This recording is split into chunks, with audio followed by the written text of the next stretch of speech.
Good morning, y'all. I just got my boat started and running. I'll post the 5-second video of its longest run here in a little bit. But I had an epiphany.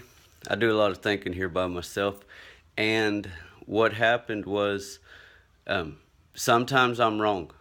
And so rather than just not admit that, it's usually been pretty easy for me to admit I'm wrong and tell somebody. It's not often, and it's mostly I'm right, and I try not to be like I told you so, but sometimes, you know, it is what it is.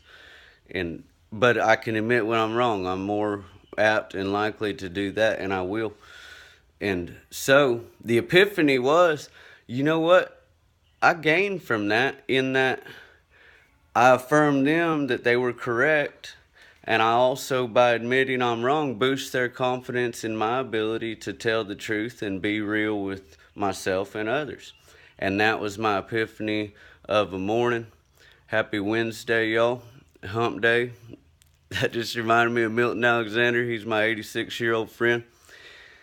I worked at well testing with him, and he was 78, I think, when he worked there. And he outworked everybody in the shop. And the dude works still. But on Wednesdays, we was both in the front shop. And this really happened. If there are children watching or anybody that's offended by what they call inappropriate language, I apologize. You should probably remove yourself. But this is exactly how it would happen every Wednesday between Milton and I. I'd see him in the shop and I'd say, "Happy hump day, Milton. Go fuck yourself." And Milton, he's such a pure, kind-hearted gentleman. He always smiled and giggled. And he'd say, "Happy hump day." But then he'd say, "Go." He couldn't bring himself to say it. It was so cute. He'd go yourself. And every Wednesday. And then I got moved to the back shop. So I was about a quarter mile just back around the corner. And every Wednesday I'd drive in and Milton be right there at 6 in the morning. Every Wednesday he'd be waving at me and then he'd flip me off. And I'd flip him off as I was going by. Just on Wednesdays.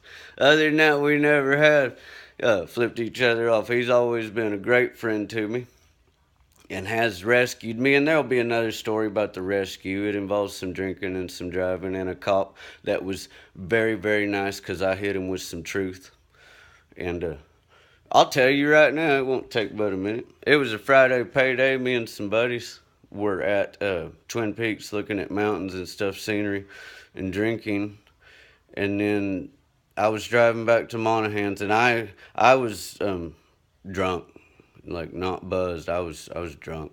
I was driving by Braille, and I could feel when I get on them rumble strips, I'd drift back to the other ones. And I think somebody may have called me into Monaghan's, and as I took that exit,